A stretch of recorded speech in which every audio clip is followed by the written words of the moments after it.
अस्सलाम वालेकुम। Last lecture में हमने chemistry chapter 3 class 9 Sindh board से रिलेटेड लेक्चर बनाया था। आज का जो चैप्टर है हमारा चैप्टर 4 केमिकल बॉन्डिंग से रिलेटेड है। तो इसमें हम क्या-क्या चीज़ें डिस्कस करेंगे, ये थोड़ा-सा कॉम्प्लिकेटेड चैप्टर है और इसमें हम कुछ सिलेक्टेड टॉपिक्स जो एग्ज़ाम एमसीक्यू से रिलेटेड जो है वो इम्पोर्टेंट है, वो हम डिस्कस करेंगे, ठीक है? अच्छा, इसमें जो पहला टॉपिक है हमारे पास वो है व्हाई डू एटम्स और chemical bond, formation of chemical bond, types of bond, intermolecular force, nature, ये सारी चीज़ें हैं। लेकिन इसमें कुछ सिलेक्टेड चीज़ें हम करेंगे, ज़्यादा डिटेल में हम नहीं जाएँगे क्योंकि डिटेल में जाएँगे तो वो हमारे काम की नहीं होगी। हमें सिर्फ़ जो है वो एमसीक्यू से रिलेटेड जो है वो टॉपिक्स को डिस्कस करना है। चलें, अब सबसे पहले सवाल होता है कि केमिकल बॉन्ड क्या है? तो इंट्रोडक्शन में आप देख लें, in the previous chapter you have learn about the matter, you are also familiar with the fact that all the matters in world are composed of atoms. ठीक है, ये कह रहा है कि आपने प्रीवियस चैप्टर में मैटर से रिलेटेड चीजें पढ़ी थी और मैटर किस चीजों का बना होता है, एटम का बना होता है। The attractive force which binds together atoms together is called chemical और केमिकल फोर्स। मतलब ये कह रहा है कि केमिकल बॉन्ड और केमिकल फोर्स जिसको आप बोलते हो, वो उसको क्यों बोलते हो? क्योंकि एटम्स के बीच में एक अट्रैक्टिव फ़ोर्स होता है जो उनको मजबूर करता है कि वो उसी तरीके से कनेक्टेड रहें, बाइंड रहें। तो इसी वजह से उस फ़ोर्स को हम कह रहे हैं केमिकल बॉन्ड और उसका दूसरा नाम है हमारे पास केमिकल फोर्स, ठीक है? अच्छा, ये क्या कह रहा है? ये देख लें। For instance helium, neon, argon, xenon, krypton present in atmosphere consist of unbounded atoms. ये कह रहा है कि ये जो आपने एटम बताया हीलियम, नियॉन, आर्गन, ये सारे के सारे जो है अनबाउंडेड हैं। अनबाउंडेड इसी वजह से हैं क्योंकि इनका जो है वैलेंस इलेक्ट्रॉन में जो उनका ऑक्टेट है, आप कोई भी देखें, कोई भी दुनिया में है तो वो स्टेबल रहना चाहता है, ठीक है? एटम भी इसी तरीके से हैं, अगर आप इंसान हैं तो आप भी स्टेबल रहना चाहेंगे, एटम भी इसी तरीके से वो स्टेबल रहना चाहता है। और कुछ जो है वो इसमें हमारे धरती पे एटम्स जो हैं वो स्टेबल ऑलरेडी हैं अल्लाह ताला की तरफ से। तो उनमें जो कुछ एटम्स हैं वो हीलियम है, नियॉन है, ये नीचे आपके बने हुए हैं। ये क्यों स्टेबल हैं? क्योंकि इनका ऑक्टेट जो है वो आखिरी शेल जो वो है वो कंप्लीट है। ऑक्टेट मतलब जो उनका जो आखिरी आखिरी वैलेंस इलेक्ट्रॉन, उनको ज़रूरत नहीं है स्टेबल होने की, वो ऑलरेडी स्टेबल हैं, ठीक है? अच्छा, क्या कह रहा है? Present atmos consist unbounded this way which various are bounded together affect on the properties of substance. In this chapter we learn, मतलब ये कह रहा है कि इसमें हम पढ़ेंगे कि कुछ जो एटम्स हैं वो बाउंड जो जो अनबाउंडेड हैं और कुछ जो बाउंड नहीं हैं। जो बाउंड हैं तो वो कैसे मतलब अपना जो है वो इलेक्ट्रॉन शेयर करते हैं, पेयर करते हैं। इस सारी चीज़ों में एटम्स की जो है हम डिस्ट्रीब्यूशन पढ़ेंगे कि कोई भी एलिमेंट है, कोई एटम है, तो वो कैसे जो है वो अपनी शेयर ऑफ इलेक्ट्रॉन जो है वो करता रहता है। ठीक है, अच्छा। इलेक्ट्रॉनिक कॉन्फ़िगरेशन कह रहा है नोबल गैसेज़ Ns2 Np6, मतलब उसका जो ऑक्टेट है वो जो है कंप्लीट है। Configuration in the outermost shell really from chemical bond the noble gas are helium, neon, ये सारे के सारे नोबल गैस हैं और इनको हम इनर्ट गैसेज़ भी बोलते हैं। तो ये एमसीक्यू आ सकता है कि नोबल गैसेज़ को दूसरा नाम दिया जाता है इनर्ट गैस। ठीक है, ये लिखा हुआ है इनर्ट गैस, ठीक है। This is because they do not participate in chemical reaction. वो कह रहा है कि ये इसी वजह से है क्योंकि इनको केमिकल रिएक्शन में पार्टिसिपेट नहीं करते, क्योंकि उनको ज़रूरत ही नहीं है कि इलेक्ट्रॉन दें या इलेक्ट्रॉन शेयर करें। अच्छा जी, अब सबसे पहले हमने क्या पढ़ा कि केमिकल बॉन्ड क्या होता है? एटम्स के बीच में एक अट्रैक्टिव फोर्स होता है, जो आपको एटम्स को मजबूर करता है अपने जो है वो बाउंड रहने में, ठीक है। अच्छा जी, उसके बाद है, ये कह रहा है कि ये नोट पढ़ें, note the helium contains 2 electron and the other noble gases contain 8 electrons. तो अगर सवाल आ जाए कि हीलियम जो है वो हीलियम के आउटर मोस्ट शेल में 2 इलेक्ट्रॉन, या तो 2 हो या तो जो है वो उसके बाद 8 हो, तो इसी तरीके से आपका जो है ऑक्टेट वो है कंप्लीट हो जाता है। ठीक है? तो कह रहा है कि हीलियम के आखिरी जो इसका शेल है, देखिए हीलियम के शेल जो है वो इसमें जो है वो 2 इलेक्ट्रॉन जो है वो मुश्तमिल हैं, तो इसी वजह से भी इसका ऑक्टेट जो है कंप्लीट है, ठीक है। बाकी जो है सारे जो हैं एलिमेंट्स हैं वो सारे के सारे उनका ऑक्टेट जो है वो कंप्लीट है। हीलियम का भी कंप्लीट है, लेकिन सब बाकी सब में 8-8 इलेक्ट्रॉन्स जो है वो मौजूद हैं। इसके कहने का मतलब यही है, ठीक है। तो इसी वजह से इनको नोबल गैसेस और ग्रुप 8 के जो है वो नोबल गैसेस के नाम से जो है वो जाना जाता है। अच्छा, ये सवाल कह रहा है कि what are valence electrons? Valence electrons क्या होते हैं? तो इसको थोड़ा पढ़ लेते हैं। Electrons present in the outer most shell is known as the valence electron.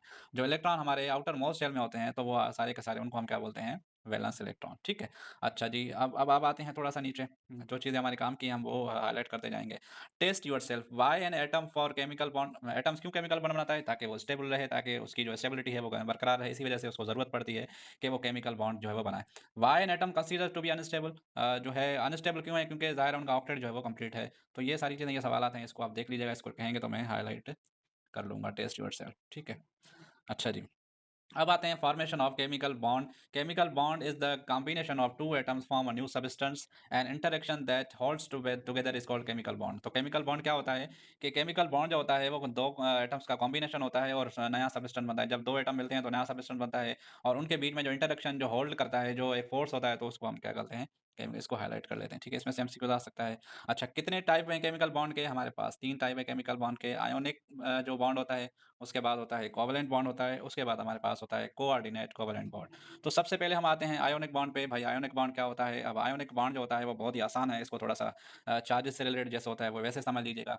In the formation of ionic bond an atom lose electron and change into positive cations wherein other atoms gain electrons and change into negative ions anions. These cations and anions are opposite charge. ये कह रहा है कि इस ionic bond में एक जो electron होता है सॉरी एक जो एटम होता है वो अपना इलेक्ट्रॉन लूज करता है और दूसरा जो है वो गेन करता है। तो जो लूज करेगा वो कैटायंस कहलाएगा और जो गेन करेगा वो एनायंस कहलाएगा। एनायंस का मतलब है नेगेटिव चार्ज और कैटायंस का मतलब है पॉजिटिव चार्ज, ठीक है?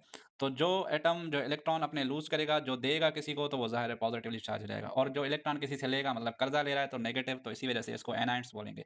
तो ठीक है। अच्छा, ये था आयोनिक बॉन्ड। तो अब आते हैं थोड़ा-सा नीचे के सोडियम जो है वो सोडियम अपना इलेक्ट्रॉन एक लूज़ कर रहा है तो इसी वजह से जो सोडियम के ऊपर चार्ज है वो जो है वो पॉज़िटिव है। इसी वजह से क्लोरीन है यहाँ पे, क्लोरीन एक इलेक्ट्रॉन जो है क्योंकि उसके आखिरी शेल में 7 इलेक्ट्रॉन होते हैं तो अपना कंप्लीट करने के लिए जो है वो क्या करता है वो अपना ऑक्टेट पूरा करने के लिए 1 इलेक्ट्रॉन गेन करता है। तो इसी वजह से उसके ऊपर जो है वो नेगेटिव चार्ज हो जाती है। तो ये इन्होंने जो है वो एक बॉन्ड बनाया हुआ है सोडियम लूज़ कर रहा है तो वो पॉज़िटिव चार्ज हो गया और क्लोरीन जो है गेन कर रहा है तो इसी वज़ह से उसके ऊपर नेगेटिव चार्ज आ जाएगा, ठीक है? अच्छा जी, ये तो था आयोनिक बॉन्ड। अब आयोनिक बॉन्ड फिर दूसरा उसका एग्ज़ाम्पल दे रहा है मैग्नीशियम लूज़ कर रहा है और ऑक्सीजन जो है मैग्नीशियम ऑक्साइड बन रहा है एमजीओ। ये देख लें, ठीक है? एमजीओ, एमजीओ बन रहा है तो इसी वज़ह से एक नया एटम बन रहा है तो इसी वज़ह से ये आयोनिक बॉन्ड है। अच्छा, ये चीज़ें थोड़ी-सी हाइलाइट करने की है, मैं आप लोगों से डिस्कस कर लेता हूँ। The alkali metals 1A group elements lose a single electron to monovalent cation. जो 1 इलेक्ट्रॉन लूज़ करेगा उसको मोनो बोलेंगे, जो 2 इलेक्ट्रॉन लूज़ करेगा उसको हम क्या बोलेंगे? डाइवैलेंट बोलेंगे और जो 3 इलेक्ट्रॉन लूज़ करेगा उसको ट्राइवैलेंट बोलेंगे, ठीक है? तो ये तीनों पॉइंट्स इसी से रिलेटेड हैं कि कोई एटम जो है वो अगर 1 इलेक्ट्रॉन लूज़ करेगा तो इसी तरीके से एमसीक्यू आएगा, ज़्यादा आपको कन्फ्यूज़ नहीं करेगा, ठीक है? द हैलोजेनस ग्रुप जिसको हम 7 ग्रुप बोलते हैं, all the halogens groups to gain 1 electron. अच्छा, हैलोजेनस ग्रुप क्योंकि 7 उसके आखिरी शेल में 7 इलेक्ट्रॉन होते हैं, तो उसको सिर्फ़ 1 इलेक्ट्रॉन की ज़रूरत पड़ती है, इसी वजह से वो 1 इलेक्ट्रॉन गेन करने के लिए उसके ऊपर जो है एनायन चार्ज हो जाती है, नेगेटिव चार्ज हो जाती है क्योंकि वो गेन करता है, तो इसी वजह से ये देख लीजिएगा, ये देखा, ये एनायन हो जाता है, ठीक है? अच्छा, इस पूरे को मैं जो है वो इसको स्क्रीनशॉट आपको भेज दूँगा, इसको हाइलाइट कर लेते हैं, ठीक है? इसको पढ़ लीजिएगा, बहुत अच्छे से एमसीक्यू इसमें से जो है वो आ सकते हैं। अच्छा, सॉरी। अच्छा, इसके बाद हमारे पास है कि आयोनिक बॉन्ड के बाद हमारे पास है दूसरा कोवैलेंट बॉन्ड। अच्छा, कोवैलेंट बॉन्ड क्या होता है इसको थोड़ा-सा पढ़ लेते हैं। In this type of bond electron are not gained और lost by atoms. A covalent bond is formed by mutual sharing of electron between 2 atoms. This type of bond occurs between 2 atoms the same elements or same atom different elements. This bonding occurs primarily between non-metals, however it can be observed between the metals and non-metals। ये कह रहा है कि ये जो covalent bond होता है वो ऐसे समझ लें कि आपका जो है वो सेम जो एटम्स या सेम एलिमेंट्स में होता है और ज़्यादातर ये होता है नॉन मेटल्स में होता है और कभी-कभार मेटल्स में भी ये होता है। तो ऐसा जो बॉन्ड होता है जो सेम जो एटम्स में होता है। सेम एटम्स का मतलब है जैसे कि आप हाइड्रोजन ले रहे हैं, ये हाइड्रोजन है, ये भी हाइड्रोजन है, ये इनके जो है आखिरी शेल में 1 इलेक्ट्रॉन होता है। अब इनको ज़रूरत क्या होती है ये इलेक्ट्रॉन्स क्यों शेयर या लूज़ करते हैं या अपना गेन करते हैं क्योंकि वो अपने आप को स्टेबल बनाना चाहते हैं। अच्छा, इसमें देखें कि ये आखिरी शेल में इसने डॉट से जो है वो इसको इलेक्ट्रॉन को शो किया, एक एटम ये है और दूसरा एटम हाइड्रोजन का ये है। अब ये क्या करेंगे आपस में शेयरिंग करेंगे और शेयरिंग किस तरीके से होती है ये देखें शेयरिंग हो गई, ठीक है? अच्छा, इसने शेयरिंग कर ली यहाँ पे, ये शेयरिंग कर ली तो इसने एक इलेक्ट्रॉन जो लैंड कर रहा है हाइड्रोजन का एटम उसको डॉट से किया है और दूसरा क्रॉस से किया है ताकि पता चले कि ये दूसरा एटम है। तो ये आपस में शेयरिंग करके अपने आप को क्या कर रहे हैं ये स्टेबल कर रहे हैं। तो कोवैलेंट बॉन्ड में क्या होता है सॉरी शेयरिंग जो होती है इलेक्ट्रॉन्स की होती है, एक इलेक्ट्रॉन देता है, दूसरा भी देता है, बीच में जो वो अपने आप को स्टेबल कर देते हैं। अच्छा, उसमें फिर कोवैलेंट बॉन्ड में कुछ टाइप्स होते हैं हमारे पास, तो एक होता है सिंगल कोवैलेंट बॉन्ड, दूसरा होता है डबल कोवैलेंट बॉन्ड, तीसरा होता है ट्रिपल कोवैलेंट बॉन्ड। और कोवैलेंट बॉन्ड होता है क्या? मैंने आपको बता दिया कि ये सेम टाइप ऑफ एटम्स जो होते हैं वो आपस में इलेक्ट्रॉन्स शेयरिंग करते हैं, ठीक है? ऐसे लूज़ और गेन नहीं करते, लूज़ और गेन जो है वो आयोनिक जो है वो बॉन्ड में होती है, लेकिन शेयरिंग जो होती है वो कोवैलेंट बॉन्ड में होती है। फिर उसके टाइप हैं सिंगल कोवैलेंट बॉन्ड, ये सिंगल लाइन होगा तो सिंगल कोवैलेंट बॉन्ड, अगर डबल लाइन होगा तो डबल कोवैलेंट बॉन्ड, ये देखें। और अगर 3 लाइनें होंगी तो वो ट्रिपल कोवैलेंट बॉन्ड होगा। अच्छा, सिंगल कोवैलेंट बॉन्ड का मतलब ये है कि कोई एटम्स जो है आपस में एक-एक जो है अपना इलेक्ट्रॉन्स शेयर करें। तो इसको रीड कर लीजिएगा, मैंने जनरली बता दिया, ठीक है? एक-एक इलेक्ट्रॉन शेयर करेंगे तो ये एग्ज़ाम्पल उसने दिया हुआ है, ये वाला देख लीजिएगा डायग्राम।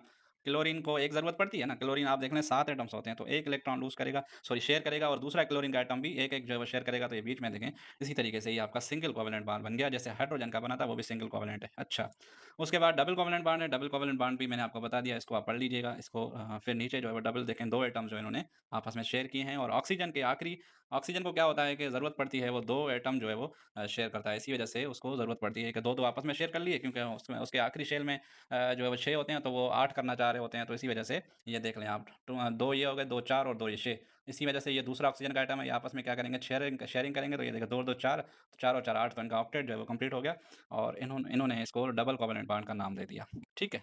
इसी तरीके से इन्होंने जो है formation of triple covalent bond बनाया है, ये ट्रिपल कोवैलेंट बॉन्ड की डेफिनिशन है और ये उसका एग्जांपल है नाइट्रोजन। नाइट्रोजन अगर आपसे पूछे कि ऑक्सीजन कौन से कोवैलेंट बॉन्ड का टाइप है, ये डबल का और नाइट्रोजन क्योंकि इसको 3 इलेक्ट्रॉन्स की ज़रूरत होती है, तो वो आपस में शेयरिंग करते हैं, इसी वजह से उसको ट्रिपल कोवैलेंट बॉन्ड जो हम बोलते हैं। ये देखें nitrogen triple covalent bond NN ठीक है।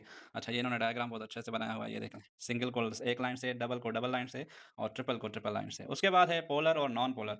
अच्छा इसकी हम थोड़ी-सी डेफिनिशन जो है वो द देख लेते हैं कि पोलर और नॉन पोलर होते क्या हैं। The covalent bond found between the identical atoms is called non polar covalent bond. Both the identical atoms exert some forces on the shared electron non polar covalent bond in hydrogen molecule shown in figure ठीक है।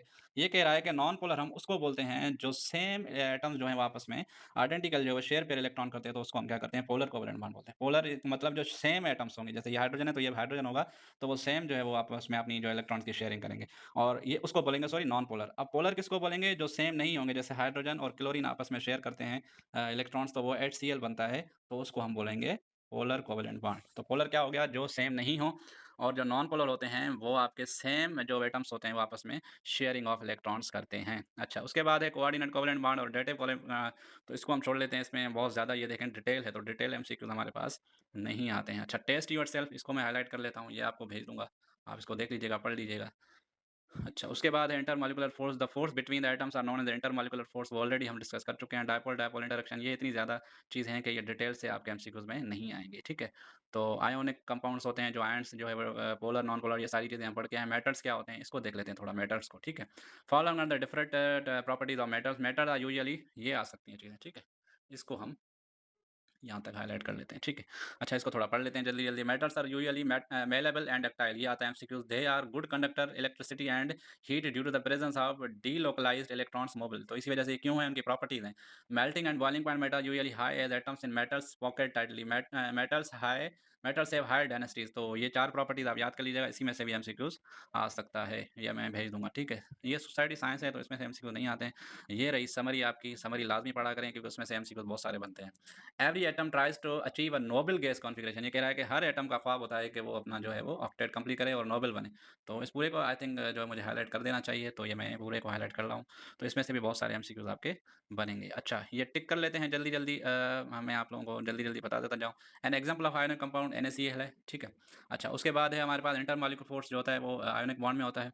2 fluorine ये इसका D option है, इसका C option है। क्योंकि already थोड़े मैंने हाइलाइट कर लिए हैं ताकि ताकि क्योंकि मुझे पता था ये वीडियो बहुत लंबी हो जाएगी, तो इसी वजह से मैंने आप लोगों के साथ जो है वो डिटेल टॉपिक तो शेयर कर लिया। अब एमसीक्यूज़ है, वो एमसीक्यूज़ आप पढ़ के इसके आंसर भी आप देख लीजिएगा, तो अच्छे से याद हो जाएँगे आप लोगों को, ठीक है? ये एमसीक्यूज़ में हाइलाइट कर दिए हैं मैंने। अच्छा number 10 MCQs sorry number 10 MCQs हमारे पास इसका ऑप्शन सी है, इसको मिटा दें, इसका ऑप्शन सी है। नंबर 11 एमसीक्यूज़ है, इसका ऑप्शन बी है। नंबर 12 एमसीक्यूज़ इसका ऑप्शन भी बी है, ठीक है। नंबर 13 जो है वो 2 इसके हो गए हैं टिक, तो मैं आप लोगों को इसको बाद में बना के जो है भेज दूँगा, तो इसका राइट ऑप्शन ऐसा ना हो कि गलत टिक हो जाए। तो इस वीडियो में इतना ही, हमने बहुत सारा जो है वो टॉपिक्स इसमें डिस्कस किए बहुत और इंशाल्लाह आप लोगों को ये काम आएँगे, मैं आप लोगों को ये इसके स्क्रीनशॉट भेज दूँगा। Thank you so much, take care and Allah हाफ़िज़।